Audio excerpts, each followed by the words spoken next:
Chat of the Wild is a part of the Greenlit Podcast Network. To find out more information, as well as other great shows, go to greenlitpodcast.com.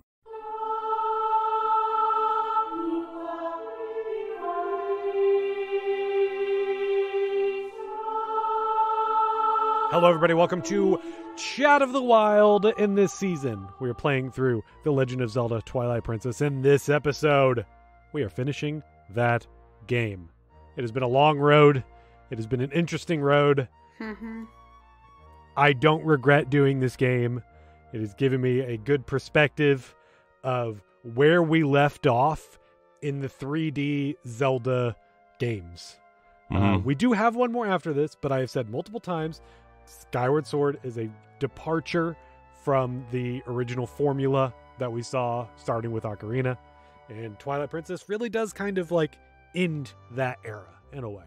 Yeah, I'll save my overall thoughts for when we get done with this at the end of this episode and kind of discuss how we feel about the state of Zelda at this point. Well, let's get to that point then. Yeah. So, when we left off, we blew up Zant. Dude popped like a balloon. Peace out. And Midna says, "All right, let's go to the castle.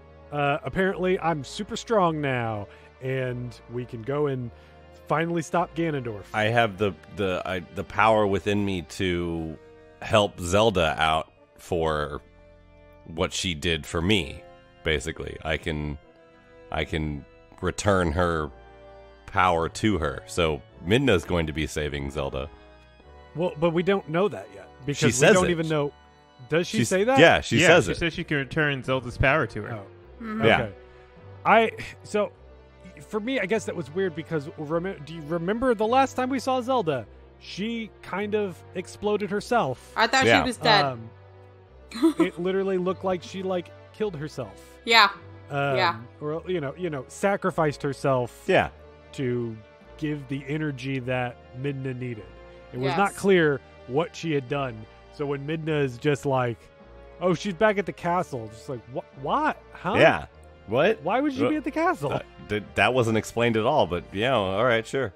I'm like, what is her corpse back there? She hasn't left. I mean, she was always at the castle, I guess, so maybe... She got better. Yeah. So, before I forget to say this, did anyone notice that they say both Ganon and Ganondorf? It irritated me. Yeah. They said both, and I'm like, which is it? Is it Ganon or is it Ganondorf? Well, I've had this discussion too many times about the difference between them, and it's like, is there a difference? is he other than dwarfless their right form? now? What's going on? They Yeah, say it. They say it both ways in this game. I get it, like if it's one way in one game and another in another game, but they say it both in this one. Sometimes And it irritates me. he's sometimes both forms appear. Like at the end of Ocarina, he was Ganondorf the whole time, and then you get out of the castle and he turns into Ganon and as his last ditch effort. And yeah, but they're not being clear about everything in this game anyway. So They are not. There's a lot we have to infer. yeah. So we get into the castle, and thematically, I love a lot of stuff that happens in here, though I ended up skipping half of this dungeon. Somehow I ended up getting the big key at some point and didn't have to go through half of it, and looked at my map and was like, oh, there's 4 rooms that I haven't even touched yet, but here's the boss door, and I have the boss key right now. You can... There's a part when you get into the actual inside of the castle. You can go left or right. You don't have to go through every room in this dungeon. You don't. There are 2 halves to it. You can take either one. Can we And I just did. It was weird. I looked at it and was just like, okay, I guess I don't feel inclined to go to these other ones because I know the ending is on the other side, and that's what I want to do right now. Mm-hmm. Can we just state how before we even get into the castle, it has that big giant prism thing The courtyard. over it? Oh, sure, absolutely. Yeah. Yeah. And so Midna goes up to it, and she turns into this hand spider thing, and yeah. is glowing, and she climbs up on top of it, and then she pulls out this giant light spear thing, and bashes it into the prism thing, and and it explodes. I'm like, get it, Midna? Rock your little powers, girl. So this is Midna just hulks out and destroys this giant barrier. Yes! That, at least for me, we saw the barrier go up, but there was no incentive to interact with it between it appearing in this moment. And I don't even know if there's ways to come up to the barrier outside of the front gate. But Brian and I were talking with our special guest for this season, and he pointed out that this barrier in the game actually exists, goes all the way into the sky and all the way beneath ground. So it just seemed weird that this almost thematic background piece is actually they actually created the whole thing to lock you out. Yeah. Huh. Which that's crazy. And we didn't really have a reason, or we didn't know we had a reason to go in there. Nope. There's a wolf, for one of the combat skills. For the final power, which I remember. But that's the only reason you need to go up to it. Did we bring up the final power? Yes. Yes. Okay. I got it. And how and I was disappointing it is. Okay, yeah, we did talk about that. That's right. Yeah, a dumb spin when you're full of health. So when we're inside the castle grounds, I think it looks really cool. You get into the giant courtyard area. There's this weird statue thing in the middle of it. But we randomly get stopped, and a barrier will appear around us, and enemies can come into the barrier, but if we touch it, we get zapped. Yeah. Yes. I did a bunch of mortal draws. It felt great. Where I was just standing there, just watching them come at me, and then just doing a mortal draw and taking 3 of them out at a time. Unfortunately, Link didn't do his whole flourish animation, so I was able to just put my sword away real quick, turn to my left, and then just do it again. Yeah, and just keep taking out enemies. Because these are the red whatever they want to call them in this, they're bokoblins basically, but they're the red variant or purple variant or whatever that take forever to put down unless you do the finish move on all of them, or do the mortal draw, or if you've got full hearts, you can do the spin attack. I didn't really have any issue. No, they just take a while. Yeah. We go around through here, and we come across a bunch of... It definitely looks like they have built up in the castle, because we have a bunch of the, poorly put together fences and all this stuff that we saw before. Towers. We worm our way through. Yeah, there's the towers with the guys shooting arrows around. They all have fire arrows. We don't. I know, right? Eventually, we find a warthog, and we can just blast through a bunch of that stuff. I love that so much. I love, when you, I know I've said it before, but I love it when you, he bucks, and he's like, ah! And he just goes charging. He's so wild. I love him. He's my friend. It's still a pain to maneuver on one of these things, and I was trying to knock everything over and look through every inch of this place. Did you guys find the graveyard? No, I don't think so. I went back. I had to go back. I got to the boss door. I got all the way up to the top of the castle, and I had to go back and find it. Oh, really? Because it's not necessary. What is this? What is the graveyard? So there's a little hidden spot somewhere. You use your wolf sense. I almost didn't catch it.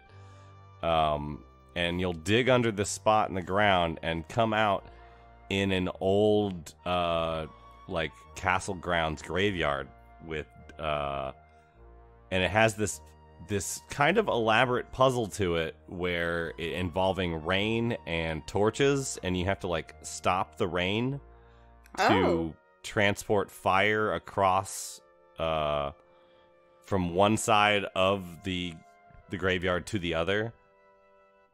Huh. Yeah. What do you get at the end of this? I thought I was going to get something really, really great, like a heart piece or something, and you get a key. Yeah, I somehow was short. Like I got to the end of the dungeon, not to jump ahead, but Okay. and I was short a key, so I had to go all the way back here and find it. So you didn't. I don't think you had to. I think you missed another key inside the castle. Yeah, there's 2 keys inside the castle. When we get to the castle part, there's the split, and on one end of the split there's the boss key. On the other end of the split there's a small key. Yeah. And so you could have gotten that one too. But there's also, like, if you use your sense in the graveyard, there's like a bunch of dead soldiers standing around this one spot that's also like a key to the puzzle that you have to like bomb or blow up, or I think I used my ball and chain on it to bring a Dominion Rod statue out to stand there to do something and or to hold a switch down, and it's this like huge elaborate room puzzle with multiple elements to it, it took me a while, but it was kind of fun. Yeah, you did a lot more than I totally did. missed that. Yeah. We'll get to the room that uses this key later, but it's right by the boss door.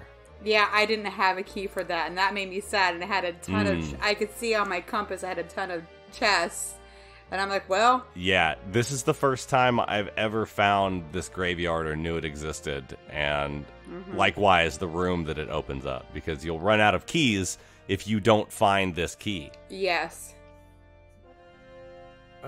Okay, but like, I mean, yeah, I missed more than I thought. Yeah, apparently. Like I said in the last episode, I had fun with the end of this game. Like, I was all of a sudden like, hey, like, this is, all of a sudden the game came alive. Cool. A little, I mean, I guess better late than never, but a little too late for me. So, speaking of keys, though, one of the keys that we do get in the beginning is our final confrontation with King Bulbin. He drops in, and we get a little fight with him. There wasn't anything crazy about that. I just kept rolling behind his back, damaging him that way. I like fighting him. Because you can just kind of dominate him with all your moves. Yeah, he was nothing. Once again, I thought that he would like up the ante, and he did nothing. I was like, stab, stab, stab, stab, stab, stab, stab, and you're dead. Or you're not dead, you're running away It again. didn't feel like a cheap, like, fight like the Dark Nuts can turn into, where it's just like, nope, I'm blocking most of your shots. You just have to, like, do it just right or whatever. It's like, if you know the fight mechanics well enough, you can just unravel this dude. And it's fun. Because, like, yeah, it makes the combat feel rewarding if you're good at it. But then when we beat him, he speaks. Yes. And he's just like, all right, enough. And then he says, Game recognizes game. He says, I follow the strongest side. Yeah. This is all I have ever known. Yeah. And then he gives you a key and then just leaves. And it's just like, that is really cool given everything that's happening right now, where he's just like, I've been following them because it's an evil god, but you, little boy, have shown me that you're actually stronger, so right. I guess I'm on your side now. So he's like, all right, cool, peace. I'm like, I got an ogre on my side. Yeah. I want to see that buddy comedy. Right? Yeah. So we get into the castle, and like the design, again, I'm going to be missing a lot of stuff talking on here because I went one way and I had enough keys and I got to the door without having to I missed this graveyard area. If there's another key somewhere else, I don't think I got it. Like, I missed a lot of stuff on here apparently. But we get into the castle, and obviously it is just immaculate. And but I don't like that we have hookshot anchors that are completely different than everything that we've had so far. They're much larger because they're chandelier sized, but they don't look like anything to actually grab onto. There isn't like a symbol or any kind of like circular pattern or anything. And we'll even come across a thing later where there are these like candle covers that are also things you're supposed to latch onto, and I was like, I don't know what I'm supposed to grab onto right now. I just came on that by chance. I was just like moving my hook shot. I'm like, it has to be, the hook shot, and There's I just got to be a spot upon somewhere. It. Yeah. Yeah. I mean, yeah, I'm skimming through a walkthrough with like pictures and stuff for like reminding me through these things, and there is a puzzle that uses the Dominion Rod again, but I'm like, I never found that one. Yep. There's That a puzzle. There's a room puzzle that graveyard. Yeah, that in the uses graveyard. the Dominion Rod, and Yeah, I didn't come across that. Yeah, it's didn't have to use that at all. one puzzle you do with the Dominion Rod after the Dominion Rod segment of the game, the temple and everything. Yeah. Yeah, they don't really reuse any of the items you get in the post, let's call it Adult Link segment. Spinner hardly ever gets used. The ball and chain never really gets used. The Dominion Rod never really gets used. I try to use the ball and chain in here against the. I pull that thing out any chance I get. Right. I love that thing. Did you know that you can use it to grab stuff? It has a hitbox like the claw shot does, except instead of waiting for it to come back to you, you just get it when the ball and chain hits it. Really? Yeah, and so you can do that. Like I have to watch the blue and yellow rupee. Look, Link grabbed a rupee thing every time I restart the game, but it'll just pick those up for me, and I don't have to see that. Nifty. But yeah, as we explore, so we get into a main area, the entrance of the castle, and then there are like a number of doors, and then each of those doors has like a hallway that goes around it, and then each of those hallways has a door that goes outside, and it actually does feel like connected to a lot of this stuff. Mm-hmm. A lot of these games in the past, when they have you going inside and outside, sometimes it's not, you don't get the sense of like where you are exactly, and I never felt that way in this one. I felt like I remembered where I was compared to the center of the room. Yeah, I mean, we only really had Wind Waker and I guess some of the castles you do go inside and outside, and some of the 2D castles, but like I'm thinking even like for the forest temple in Ocarina, like you go through some of those rooms and you're like, I don't know. I I'm can't out in a courtyard figure now. out where I'm at right now without having to like actually bring up my map and to say like, oh, I go here, here, here, and didn't feel as natural. Right. I felt a like lot the of these design worked in puzzles. this.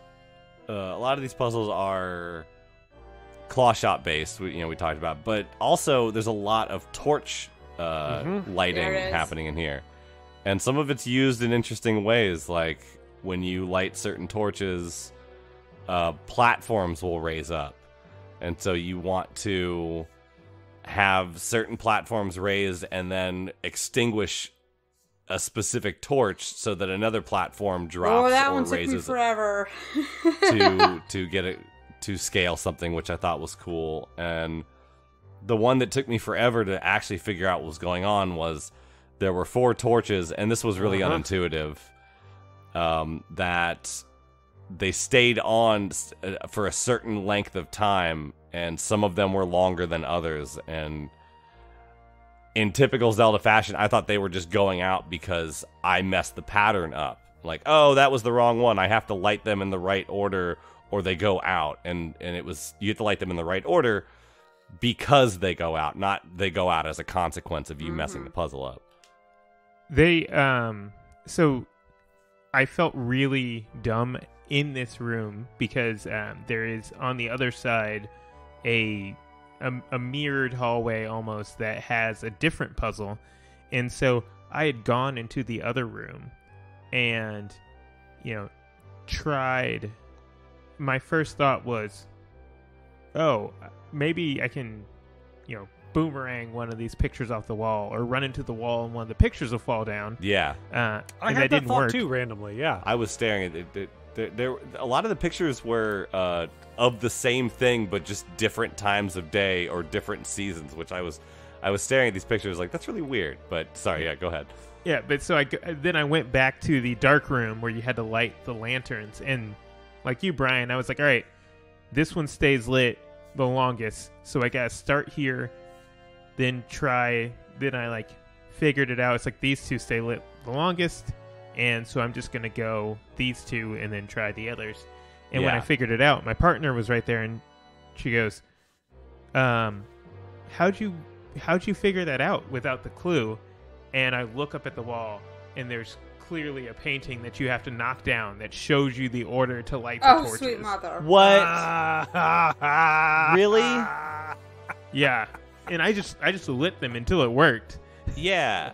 Like, I eventually realized that some of the torches stayed on longer than others, and just by testing all of them out and looking at them and being like, okay, that one clearly was way shorter than this one, so that comes later in the pattern. But yeah, okay, I didn't realize there was actually a way to solve that puzzle. There is a spot in the outside courtyard where they have a bunch of those fans that you hit with the boomerang, and you have to burn some leaves away see the pattern. That I used my boomerang to blow them away. I didn't know you could blow them away. Yeah, burn. You You can't burn away. things. Yeah, no, blow them away. But yeah, That one took me a minute. so I don't think I went to the lantern room, though. The only lantern room I went into is the one where it raises the platforms where you dip your oil, that's how you whatever. get up to the floor, and then from there you can either go left or right. Right. From that one. Right, so I went one way, and there was, like, the paintings that were, different, times of day of the castle, basically. Yeah. And originally I went one way, and I could not figure it out. I'm like, well, there's got to be something I'm missing with the paintings. And then I realized that they were, like, being held up by, like, rope. And I'm like, oh, it's taking it back to that...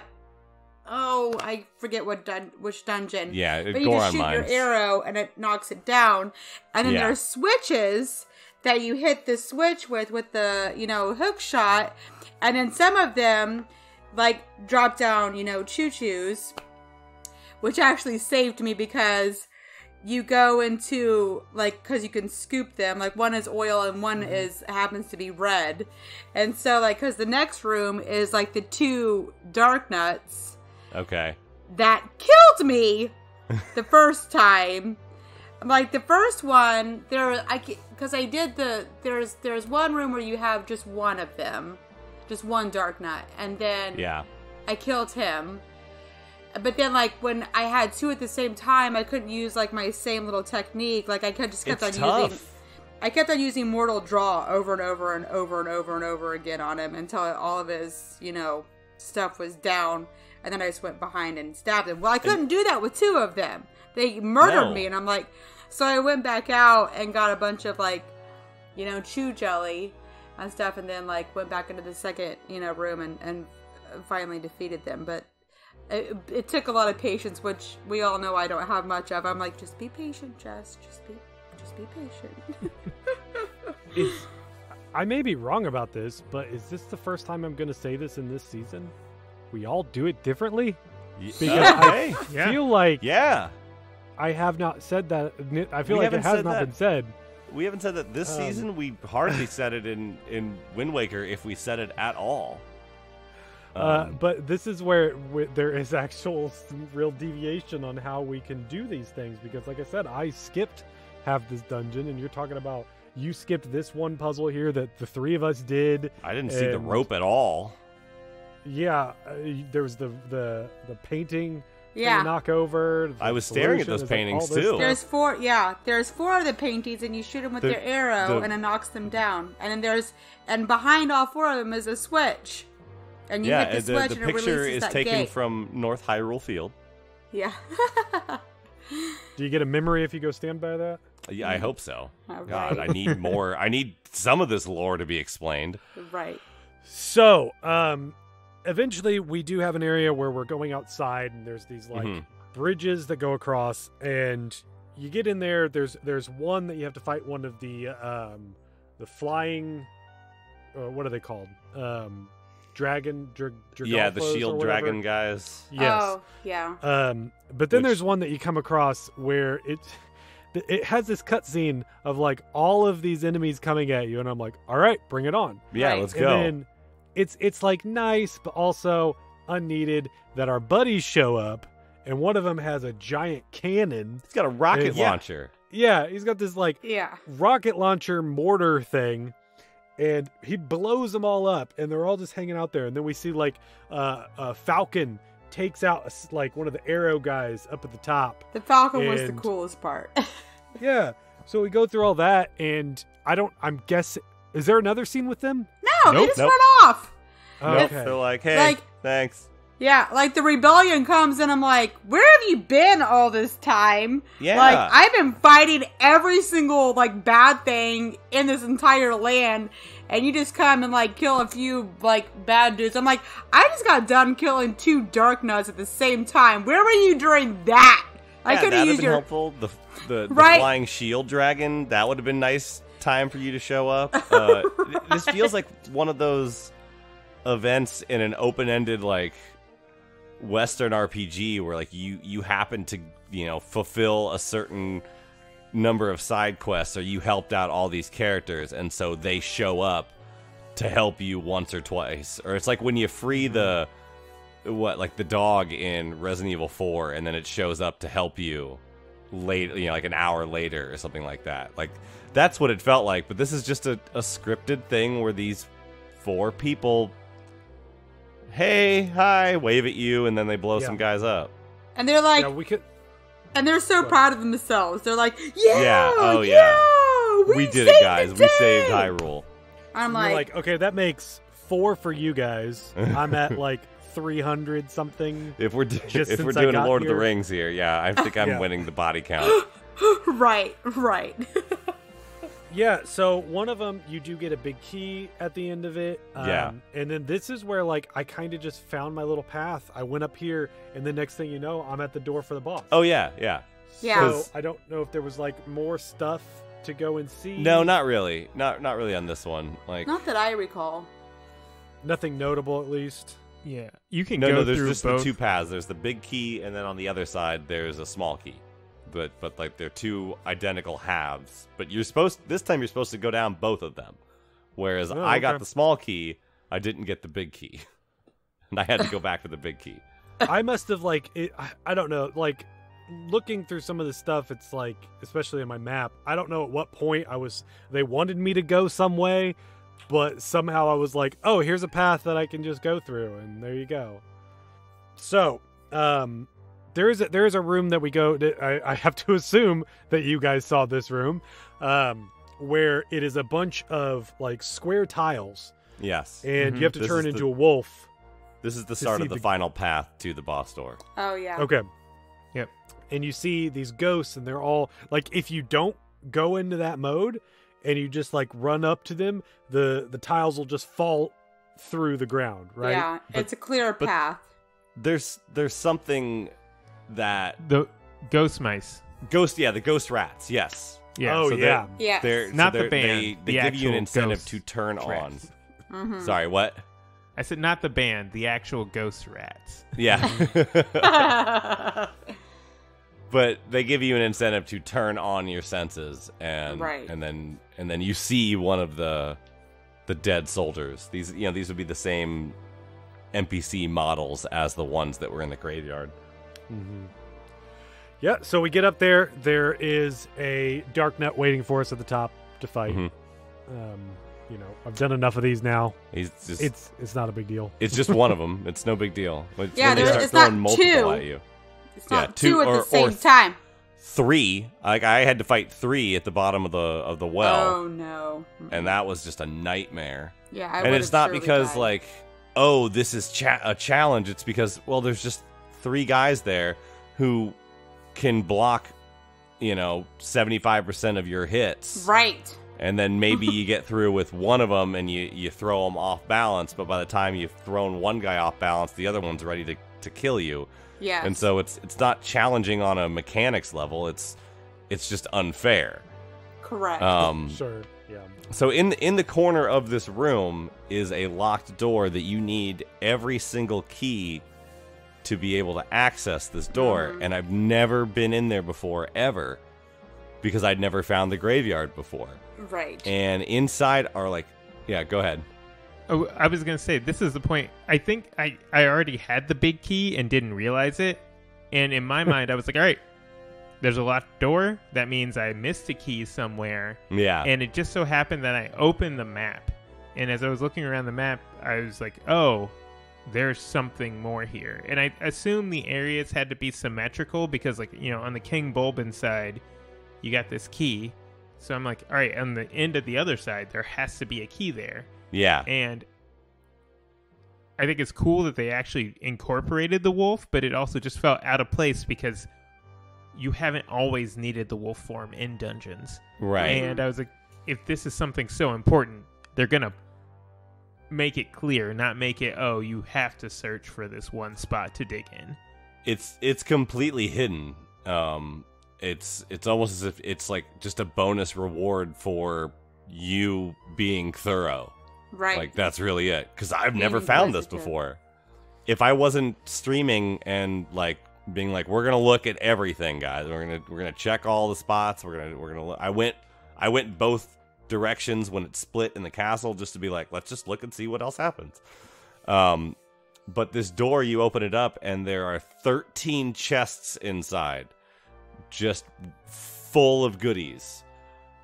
What does it have?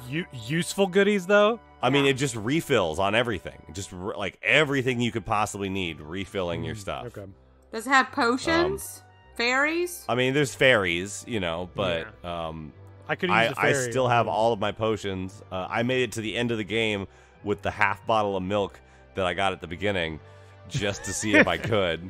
Yes. I wanted to see if it like turned colors and went bad or something. Which it doesn't, but I was like, I'm keeping that didn't milk. turn into That's- cheese. That's my milk, yeah. I might get hungry later.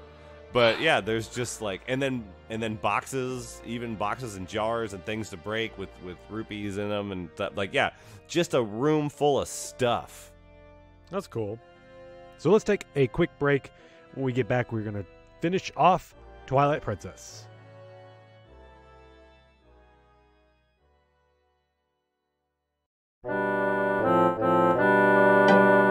What's the time? Patreon time. Talking about patreon.com/chat of the wild. You go there, you support us for as little as $1 a month. You get some cool bonuses. One thing that we are officially starting it now, we are on board with doing this every month, is our side quest show, where it'll be a Patreon exclusive. The patrons get to vote on which game we play each month. And then at the end of the month, we record an episode. It goes up exclusive to patrons. For this month, we are going to be doing Turnip Boy Commits Tax Evasion. Oh boy. A very fun, short Zelda-like that we'll be recording. It'll be going up in about a week and a half. Nothing like adorable crime. Yeah. Absolutely. Oh boy. Yeah, that game. Don't give them too much. Yeah. They got to pay for it. No, I'm not giving them anything. I'm just saying, like, oh, the places you'll go. Like I said, go to patreon.com/chat of the wild. Join up. You get that. You get access to our Discord. You get ad-free episodes. You also get those episodes early, sometimes just like a few hours. Basically, as soon as they're done, they go up. It'll show up on your exclusive Patreon feed. A lot of people don't know. You can just go on to Patreon. There is an RSS feed link that you can plug into a lot of different apps, and you can get that sent straight to your own app. You don't have to necessarily do it through the Patreon app or do it through your browser on Patreon or however you listen to it. If you've got a specific podcast app that you like to use, it works with that. I don't mention that, so I should, because that's how I do it for all my Patreon shows. It's not a secret, Jeremy. No. Share your knowledge. Like I said, with the Discord, Brian is on there regularly talking about his stream. Brian, where is that located? Oh, the stream's at luigisapartment.com. Yeah, Wednesday is Zelda night, so the day this podcast goes up, that night, I'll be streaming whatever Zelda segment or a Zelda-like segment that we're going to record that weekend, so which is usually a few weeks ahead of time, so you'll get to see the episode for a few weeks out get played through, and as I talk through it and talk through my thoughts, and so if you can't actually play the game, which we're going to be playing Oceanhorn, and I'm pretty sure by the time this episode goes up, it'll still be $6 on the Switch. So it's on sale right now. Yeah, Luigi's Apartment, Wednesdays is Zelda days. I stream other days too. And the Tiffy and I hang out in the Discord a lot and talk about our pets and talk to all of our listeners. So, yeah. I think it's worth pointing out that Oceanhorn was our first Patreon chosen game. Yeah. So our patrons voted for the next Zelda-like that we would play, and Oceanhorn came out on top. Was really hoping for Terranigma, and I know some of you were also hoping for... was it Star Tropics? Was that the one? Neotopia. We got a couple votes on that. Did we get one vote on Okami? Someone was pulling for Someone that. I did. think. Someone did. But yeah, you can check that out. Also, I'll make this a regular thing now. I was keeping it secret for a while. I've got a new podcast show out there. Podcast Advance is the name. It is focusing solely on the Game Boy Advance library. I launched it with the 20th U.S. anniversary of the Game Boy Advance. We've got a couple episodes up right now for Super Mario Advance, which I did with Twitter personality Stealth40K, F-Zero Maximum Velocity with Joe Spiro at the Spirit Hunters, one of the Greenlit podcast shows on here. Got some other great episodes coming up with some Greenlit people, as well as one with the co-founder of IGN, Craig Harris, joined me to talk about Iridian 3D. That was a lot of fun. Go ahead and check it out. Look up Podcast Advance on all your players. You'll find it on there. Subscribe. It's been a lot of fun. This is probably my life now because there's like 1,000 games for me to play, and I'm only doing one a week. So literally, it'd probably take me like 20 years to get through everything. Mm-hmm. Welcome to the life of Crontendo Gaming. Yep. But check that out. Check out Need for Speedrunning. It's a new podcast that's coming out next week. So there you go. That's something I've been working on. So we're gonna cover Breath of the Wild in our pilot episode, and yeah, that's not gonna be a weekly thing like Podcast Advance, but that'll happen probably once a month. So yeah, Need for Speedrunning. Fantastic. Anyways, let's go ahead and jump over to some other great Greenlit podcast shows.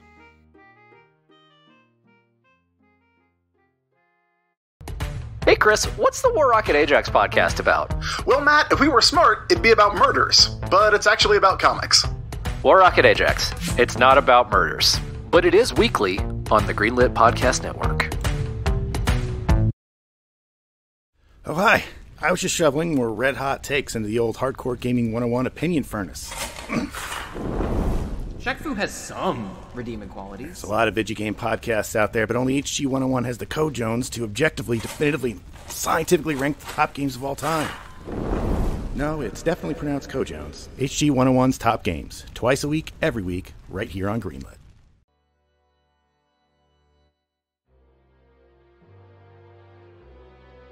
So, yeah, we go in through the boss key, the boss door, and we get the scene where Midna is just like, so you must be Ganondorf, and I'm just like, all right, we haven't met this guy before.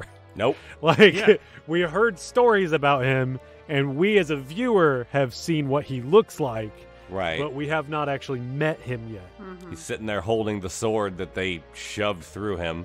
Right, he's got a sage sword. Like that's his weapon. Like that's pretty cool. It is pretty cool. Yeah. I forgot that they called it the Sword of the Seven Sages until the only reason I know that is because of one of the drops you can get in Breath of the Wild is that sword. Oh, that'd be cool. From one of the amiibo drops. Right, yeah. Oh. And so when you get the full Ganondorf outfit, you can get that sword to go along with it. Nice. Ganondorf does rant about how the Twilight people, like, you know, he sort of mocks them for not being strong enough, which, you know, I think, like, looking back on it, Brian, you had mentioned something about feeling like Ganondorf was intentionally trying to deceive him with that, but I think it was...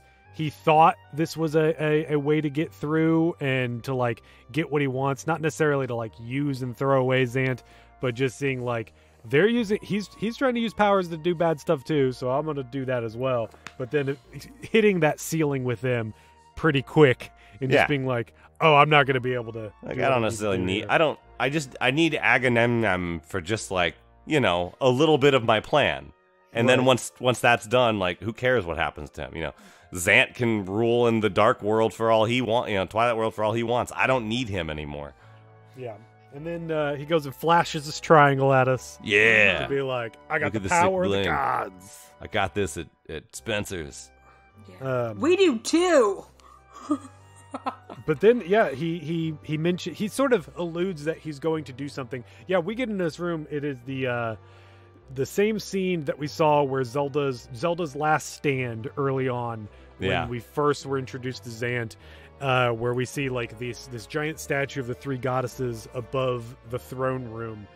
And when we get into there, we see one of the heads just like laying on the ground next to us. Yeah. But also Zelda is just like floating in the middle of it, just stuck up there and like she's looks back asleep. Yeah. So there she is. You know, I don't know why. I don't know what the point of her vaporizing before was. It's not like we're in the world of Twilight where like she went into the world of Twilight, or maybe she was before. Maybe. I can't remember. But And They were Ganon going for pulled her dramatic out because effect. he needs her triangle too. He's got to Yeah. complete the set. yeah, they don't even talk about that. They don't even talk Nope. about him like trying to get those things. That's No. not really a part of this story at all. It is He's not. he's thinking about an old game, and everyone in this one's like, I don't know what you're on about, buddy. And he's like, no, this is a thing. I totally need this. I need all three pieces. I'm like, all right. She's not in her robe anymore either.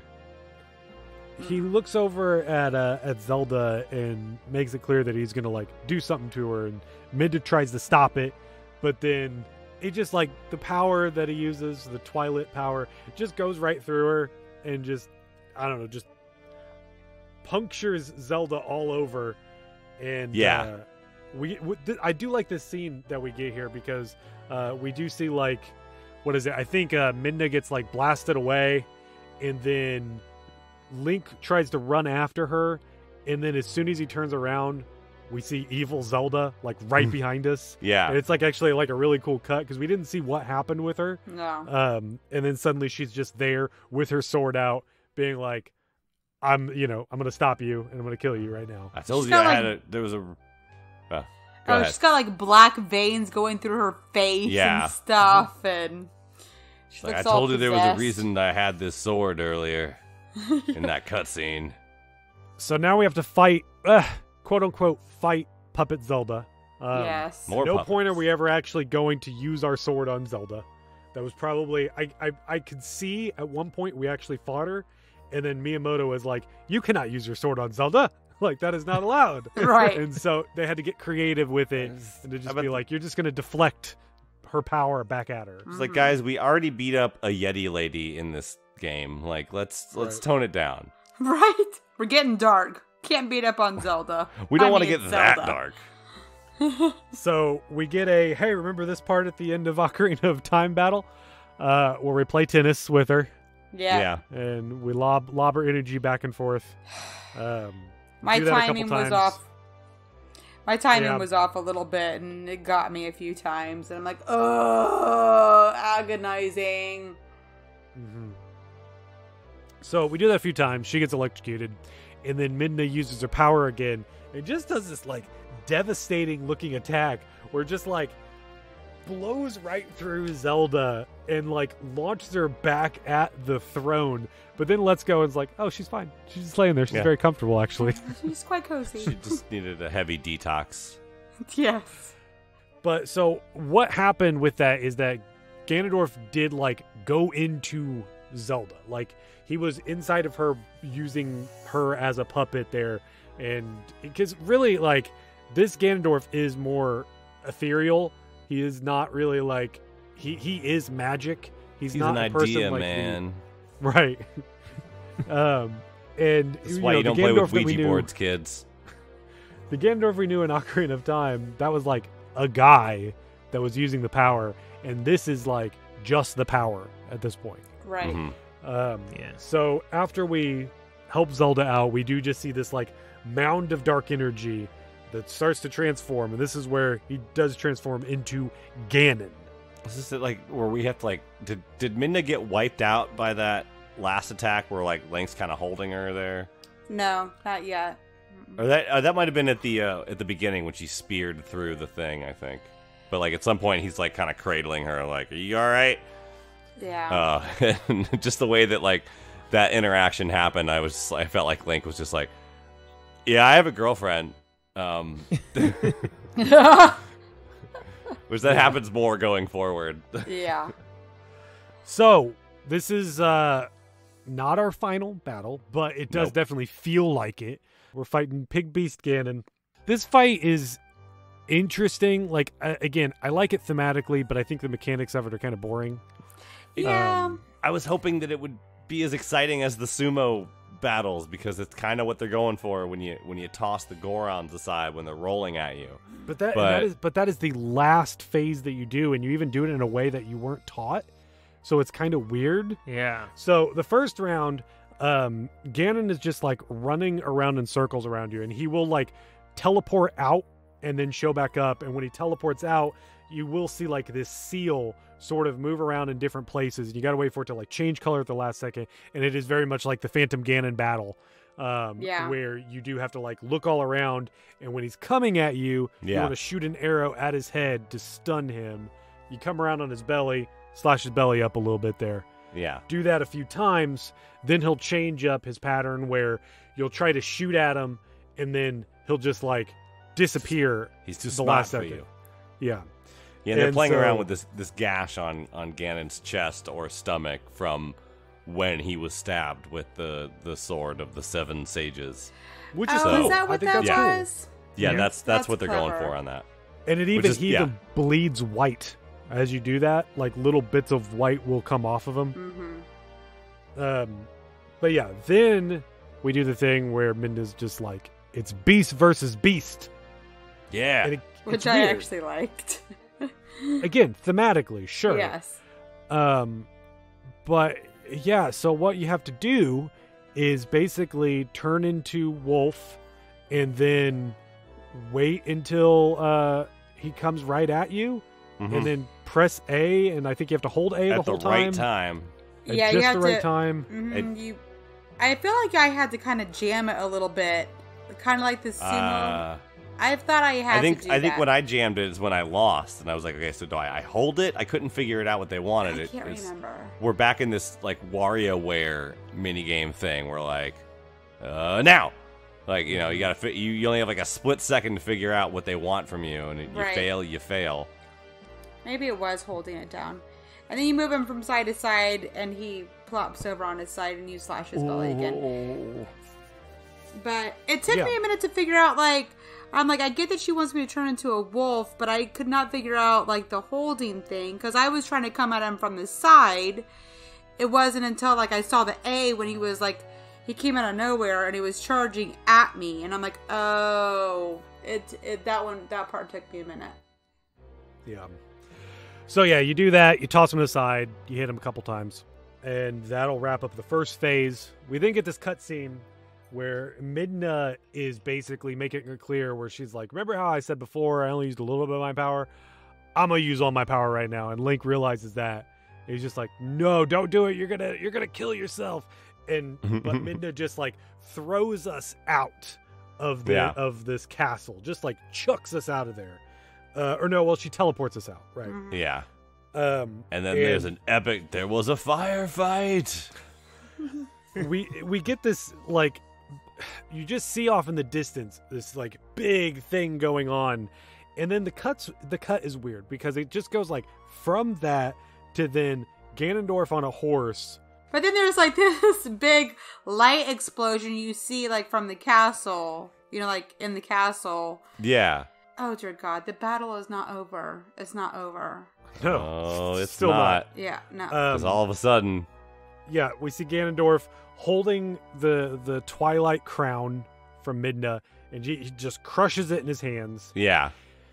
Then we just get this. Then I got Zelda does a sad. prayer and is praying to what are the elemental creatures. This is that the we creatures. have- Yeah, it's not the uh, however many sages Ganon didn't kill. No, the Right. sages. We're not messing with them anymore. Yeah. Okay. And they merge together and create the light arrows for us to use. And the next thing you know, we're on our horse, and I'm just thinking, like, what's the horse think of this?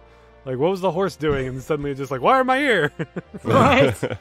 I'm like, Horse is just happy to be a part of things. Ever since I got the ability to be a wolf wherever I want, I've just been like, Butt Spots, you can hang out. I don't want you to get hurt. Yes! Go Just steal some apples. Yeah. Go relax somewhere.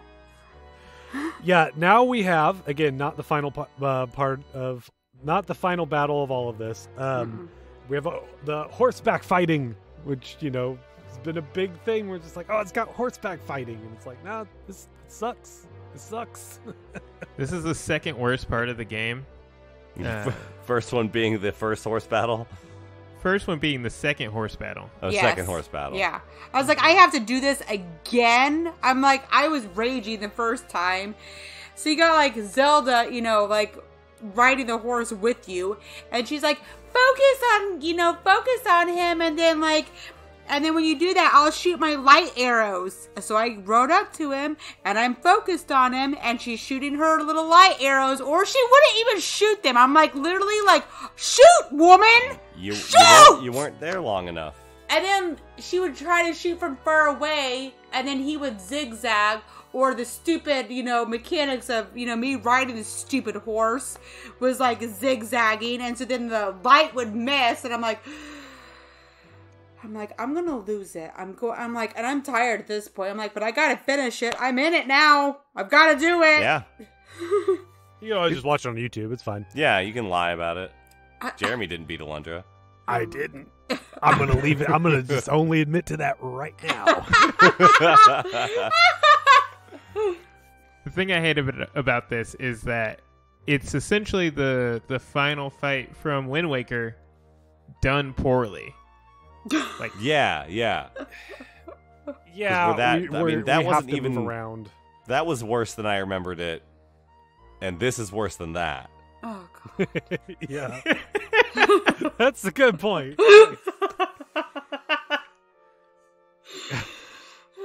Yeah, so the thing is, you stun him, and then you can run up to him and hit him with your sword. You do that a few times. You ride up to him. You make sure you ride up to him. Yes. Don't mess it up, because you're going to have to do this over again more times than you need to. And again, if you get too close to him or you're too slow, he turns around and he hits you off of your horse. Oh, constantly. So, we do that enough.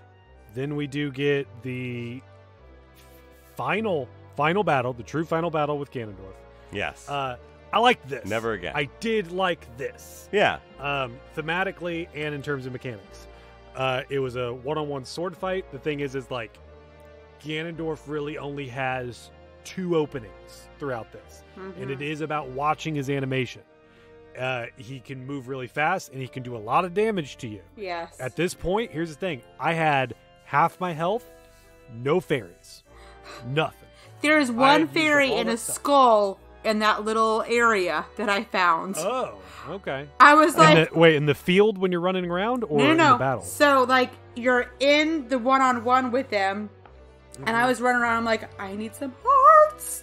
And I, like, hit one of the skulls, like, in that little arena and stuff, and it was a fairy. I'm like, oh, praise the Hylian gods. I was in my royal tunic on this. Nice. I actually did finish the game in the royal tunic. I should have. I never put it on. I had some fairies' tears and 2 different special chew potions and a bottle of rancid milk.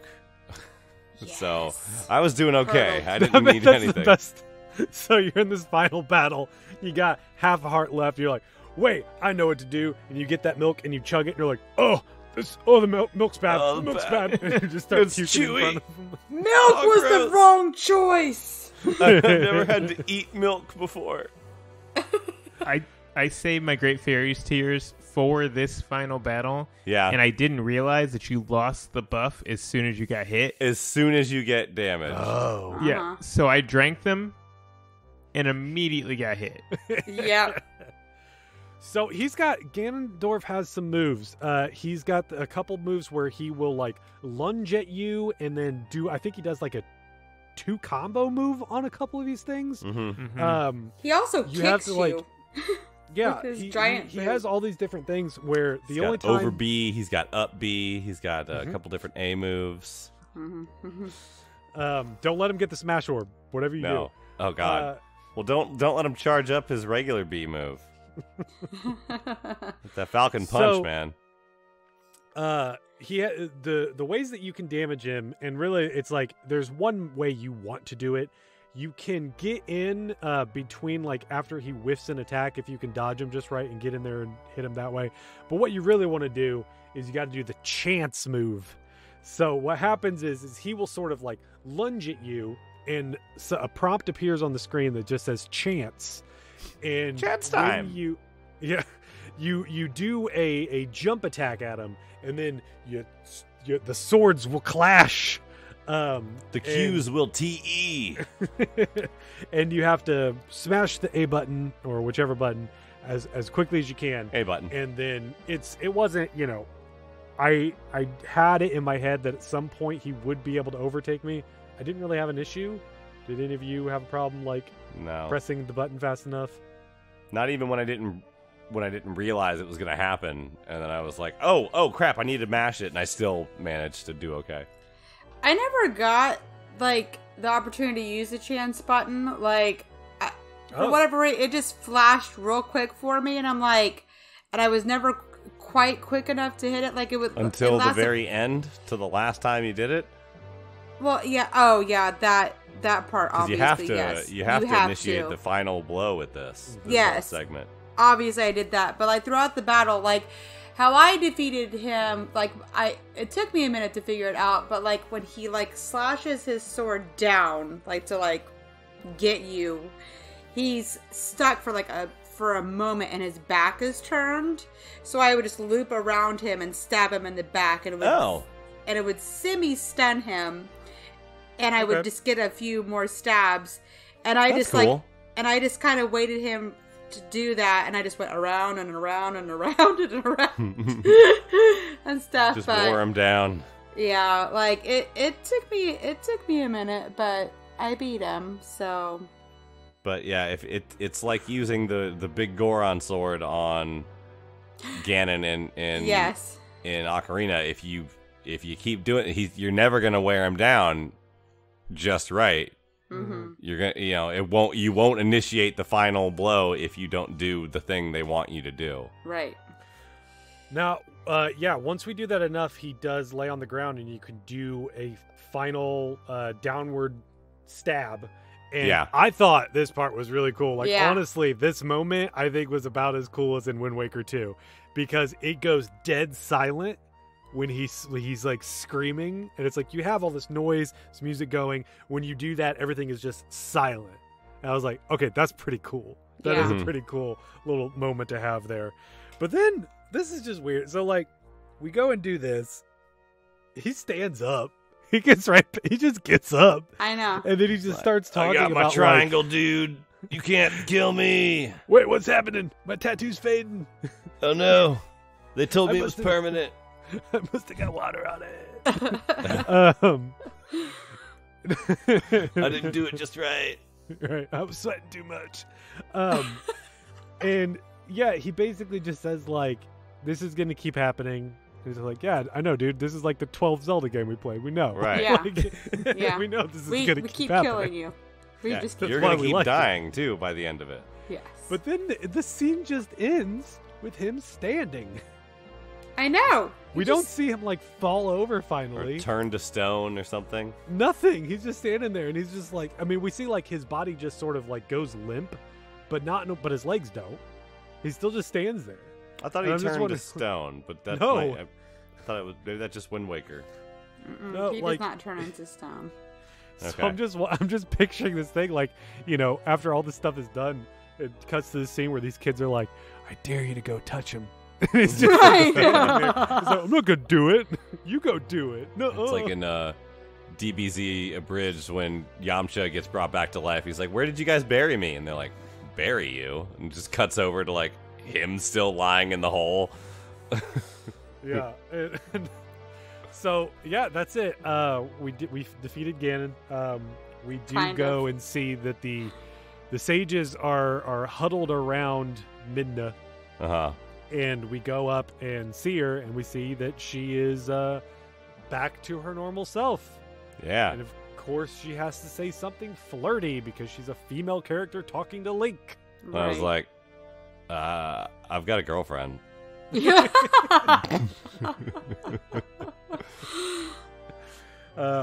Yeah, she basically says something like, "Oh, am I so beautiful you have nothing to say?"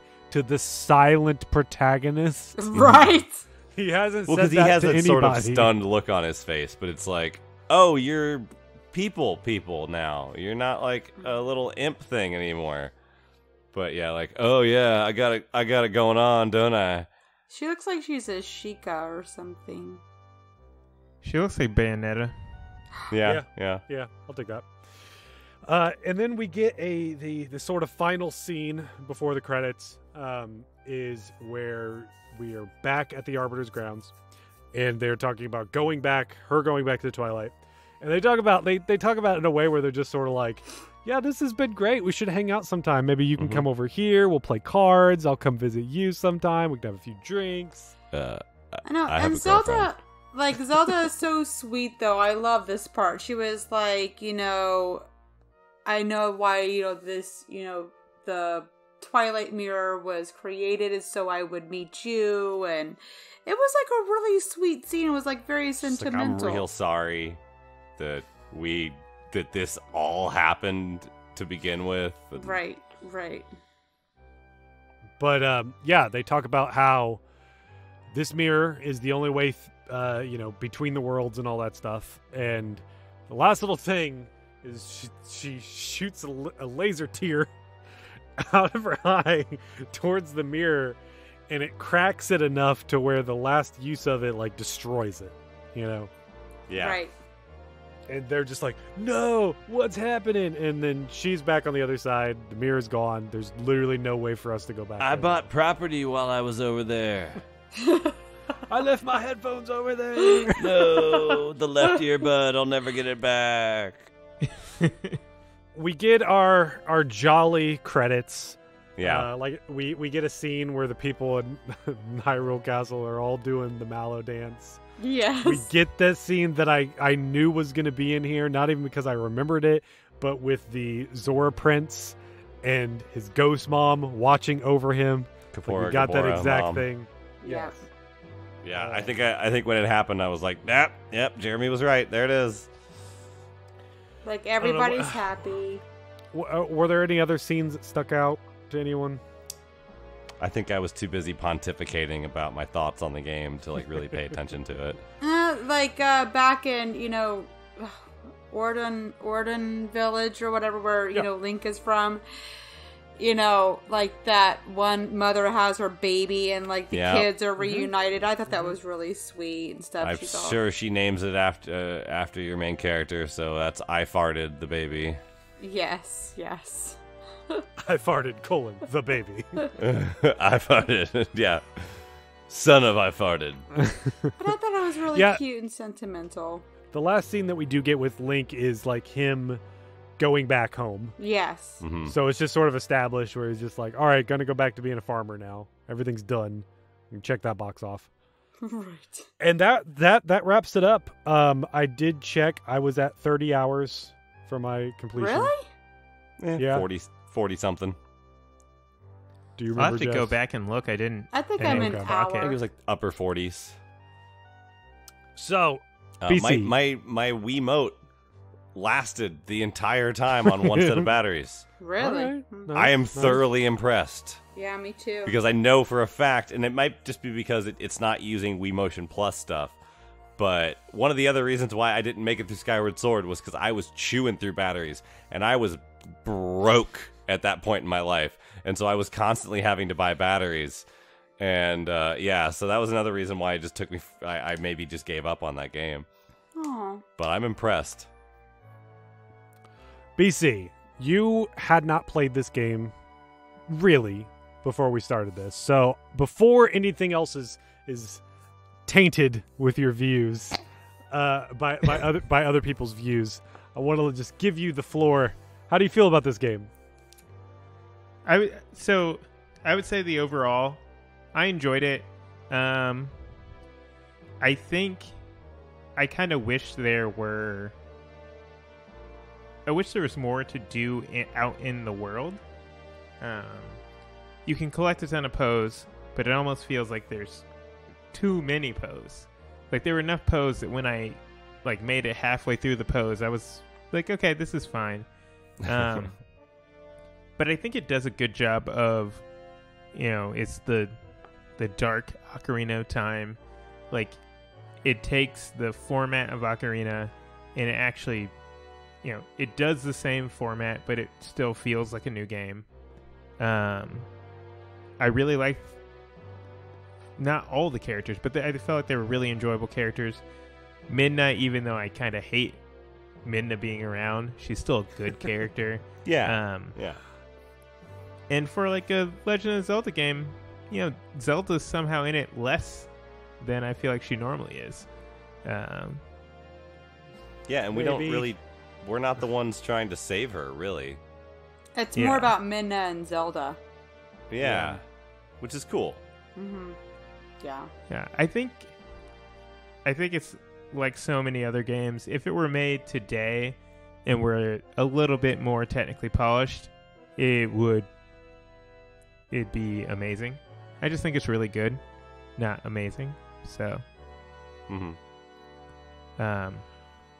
if they could release a Jar Jar Binks free edition that didn't have the horseback scenes, oh god, automatically goes up 10%. Or at least just figure out some way to make them better. Just give some sort of AI to the horse so that you don't have to constantly be pushing it in directions like other horses in other games. Yeah. Brian, what? I found out something during I think it was in the last few weeks when I was watching some speed runs of this game, so we could talk to our special guest coming up next week. But they altered the horse controls in HD version to where it's more annoying on HD. Oh. So you have almost less control over the horse. They went another step further on the realism where you lead the horse, so you sort of like you kind of suggest that it goes more to the right or to the left, and like you don't really have like full control over the horse in the HD version. But so, that's what I want, but I just want it to actually have good AI. And this horse doesn't. I forgot to bring that up before. Oh man. Hey Jess, why don't say some of your piece? So, I mean, this is my second run through of Twilight Princess. When it first came out, my memory of it is completely skewed. Like, it's totally skewed. Like, when it first came out, I thought it was well done. I really enjoyed it. I honestly don't remember most of the game from, I'm like, did I play this? I'm like, yeah, I did. But I thought it was, back then, I thought it was like super clean. And I remember the thing that stood out to me most back then was the desert scenes for some reason. I don't know why, but it just did. And this time around, I don't know. Like, I felt like it lacked a lot of story. Like, there's a lot of, plot holes, and that kind of bothers me.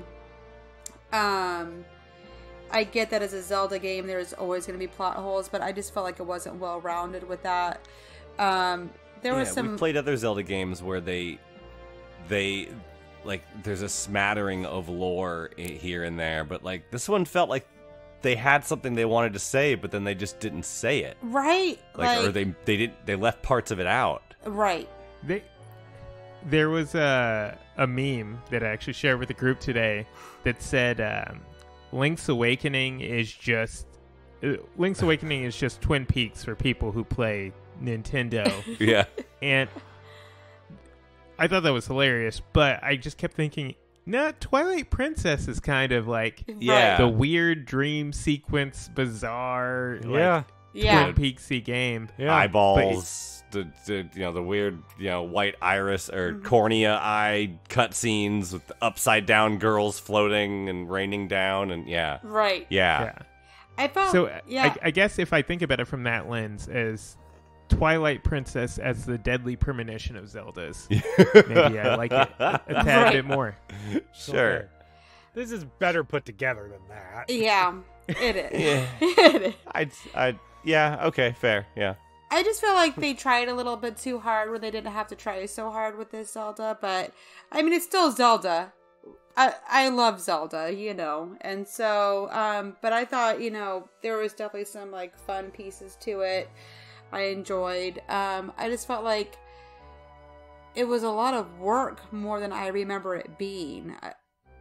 I guess overall, for some reason, I don't know. It wasn't definitely was not my favorite, but aesthetically, I thought it was cool looking for sure, except for the creepy people and their weird faces. So I think after the last two Zelda games, Nintendo learned okay, these take a lot longer to make than we're used to, and we can't just force these out anymore. And so we got a much longer break between this and Skyward Sword. We got a equally as long break between this and Breath of the Wild. Oh yeah. And those still seem like they were okay, wrap it up on some level, but I think there's something funny about Wind Waker and Twilight Princess. They feel almost rushed in different ways. Seems like it's more polished than Wind Waker was, but it's still missing stuff. It feels like there's just something not quite altogether there. I know, but I really I don't know. I loved Wind Waker though. I played through it. I do too. I played the regular version and the HD version, and I loved Wind Waker. I thought it was super cute. There was plenty of things to do in Wind Waker, and I wanted to do the things, whereas I just didn't feel as motivated in Twilight Princess. I don't know. I just kind of wanted to be done with it. I hate to say that. I mean, I've kind of hinted at it before that I feel like I'm done with Aonuma's style of Zelda, and looking back on it, it's kind of jarring, how much I didn't see, and maybe also playing through all of them again, I'm finding that the things I like about Zelda games, or there's maybe what I thought I liked about the 3D Zelda games isn't necessarily what I liked about them. I do like the puzzles in this game, but the dungeons themselves feel you're just if you're not paying attention, you're not really, and you just go with it, that was really fun. I like the theming of it, I like the ideas in there, it was kind of cool. But if you're paying attention more than just below the surface, you see oh, this is just everything's placed right in front of you, and you just keep moving, and it's just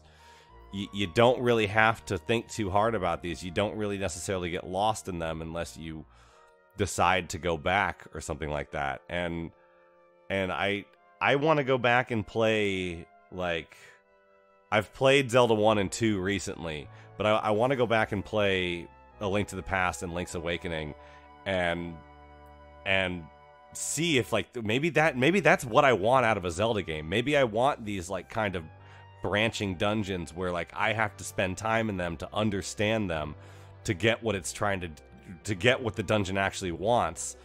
And maybe I've just been A Link to the Past has always been there, and I never knew it until now. Yes. Sort of thing. So and because I feel like Majora's Mask still, even some of those dungeons have that kind of feeling to them where they're not necessarily on a straight path, but maybe I missed that too. Wind Waker kind of opened my eyes up to it's a game I love and I still like playing it. It's also, I think it's a lot more fun to play than this game. But yeah, that I don't love the 3D Zelda games as much as I thought I did. I mean, I put so much stock into Ocarina being this masterpiece that means so much to me, and I think playing back through it, like, I don't know if I can objectively look at that game because I just have it memorized. Like, it's just all in my head. I know it. I know every bit of it. So I don't know how to, like, necessarily go back and look at it. But maybe I should try again now that we're at the end of these. But yeah, I don't know. It's weird. It's really weird. For me, so this Twilight Princess checks off all the boxes. But that doesn't mean it's the best Zelda game. Yeah. Like, if I was listing out the things that I wanted from a Zelda game, this hits like every single one of them. You know, you have memorable characters in this. Although we have a lot of NPCs that are just like nothing, you know? But it's more so than we've gotten on almost every other Zelda game, where literally characters only have one line of dialogue that they ever say. Right. You have the Kuko girl. All she's just like, I lost my Kukos. But then people will look back on her and be like, oh, I remember Kuko girl. And I'm like, why do you remember her? She didn't do anything. Like, but at least with this, we have these characters that are just like, we have interactions with them throughout. We get more of those than anything else. And I feel like there's a part of me that wants to say this is a better Zelda game than Wind Waker, but I absolutely do not care to ever come back to this world. I don't care to get a Twilight Princess 2, but give me a Wind Waker 2. Absolutely. Right. Like, I want to do more in that world because I love that world. I just don't feel like there was enough in Wind Waker. Yeah. I think like Link's story in this game is done after 2 dungeons. Right? Like, it is. We're just along for the ride. And in Wind Waker, you're sort of along for the ride too, but you gained this friendship with Tetra. And so, like, I want to save Tetra. Like, I want to protect Tetra. She gets taken, or she gets, kind of, put down in the corner like halfway through that game, which sucks. I mean, it's a Zelda game, so. Yeah. But, I want to make sure she's okay. And I like that Link, and I am right there for him. I want the things he wants. And this Link is just like, I mean, whatever. If my girlfriend remembers things will be cool. I'll help my friend out, though. I got this friend. I kind of want what she wants, too. But I like Midna, but I'm not like... I don't know. I don't know what it is. It's so weird. Like, it's just a feeling. I don't know. I know something's missing for me. And that's what I'm saying. Like, both of those games are missing things, but they're missing completely different things. And like, they both needed more time. They both needed to be, like, polished up. We did, like, we have this whole Uku story that just goes nowhere once we get to the city in the sky. And we have gone. a bunch of these little moments that just seem like they're going to be impactful, and then they just land with a thud or don't land at all. Yeah. This was a game that was trying to please the fans. Yeah, I know that. So many of things were in response to the kind of reactions that they saw Space after World Wind Waker. 2001, man.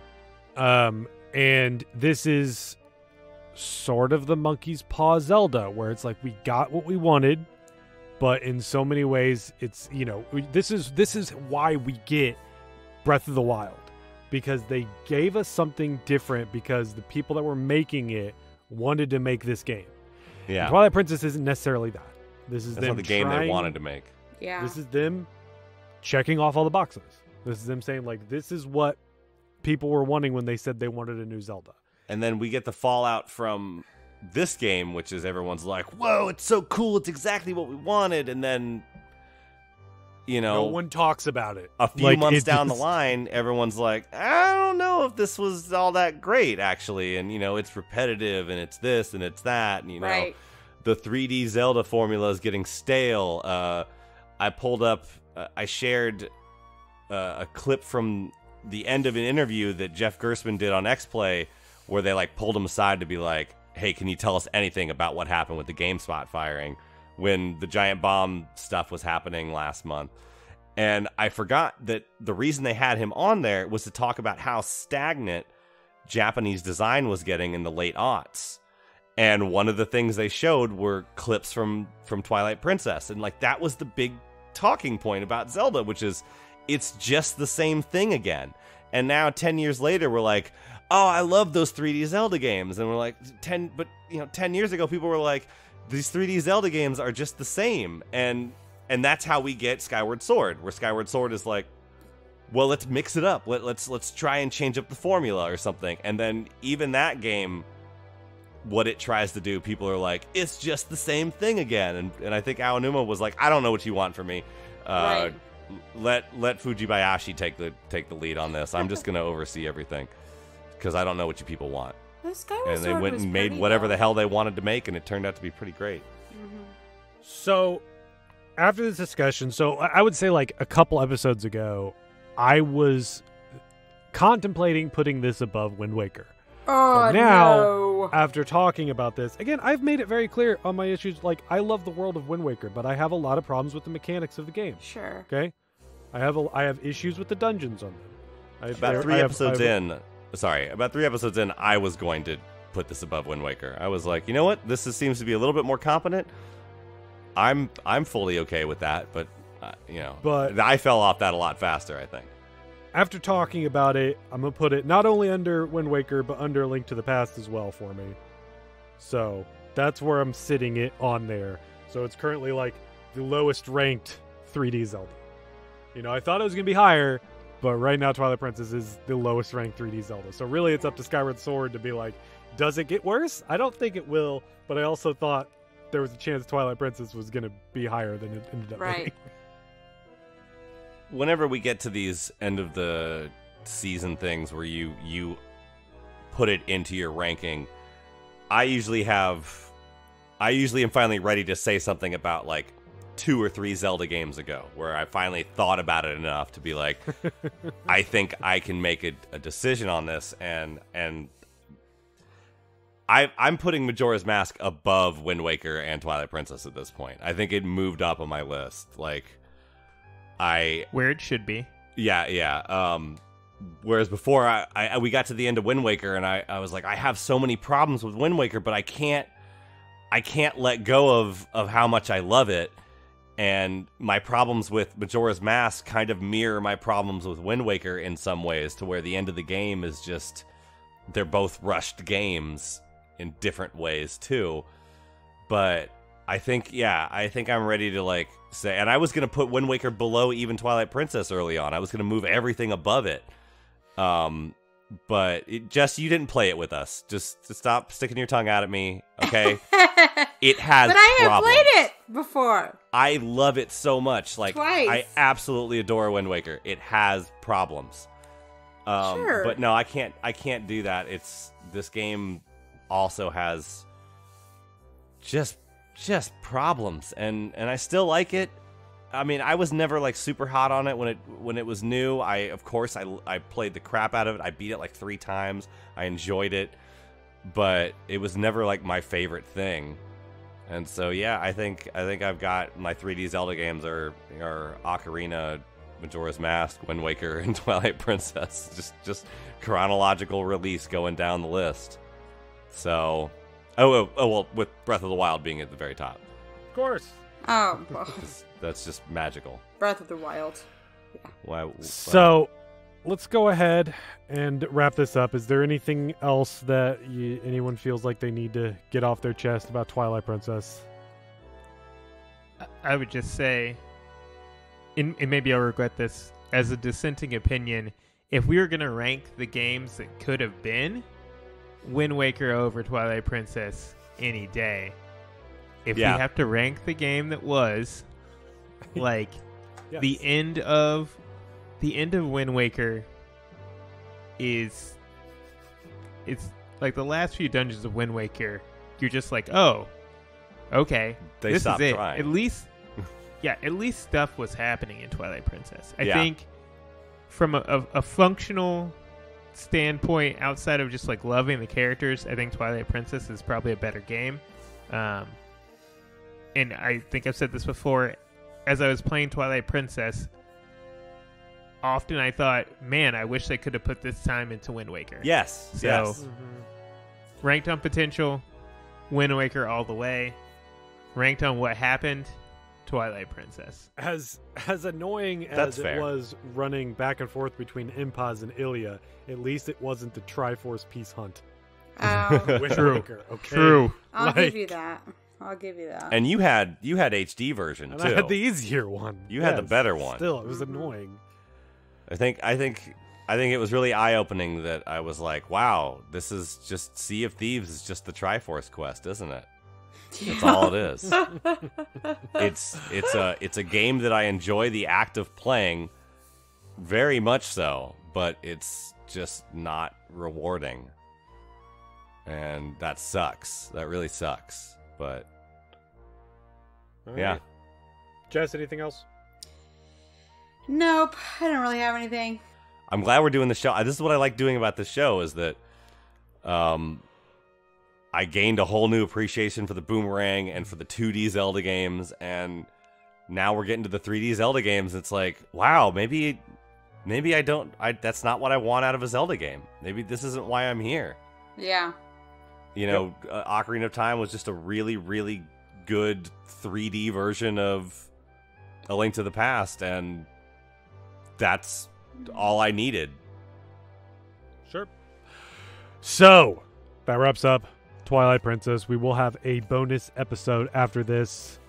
Speedrunner JDLM. He's a 3D Zelda speedrunner, but he's primarily his favorite game is Twilight Princess. His favorite game to run is Twilight Princess. Twilight Princess is actually the longest of the 3D Zeldas to speedrun.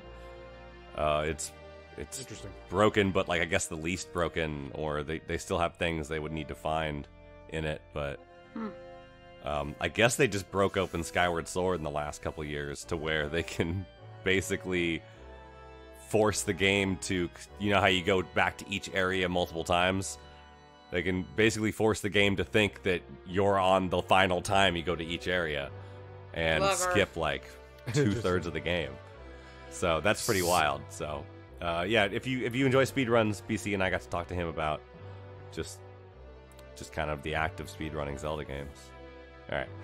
So, check that out next week. After that, we're going to be on our guidance season where we will be playing the game Ocean Horn. It's an indie game that came out a few years ago on mobile, and it's been like remastered in a way for all the modern systems. It is a very Zelda-like game. Check it out. Play along with us. You can play it on your phone. For the first episode of Ocean Horn, all we're going to be doing is completing the first island, the island that we wake up on, do the stuff for the hermit, and get the key to the boat. Do all that, and we will meet back here and talk about it on Chat of the Wild. Gaiden!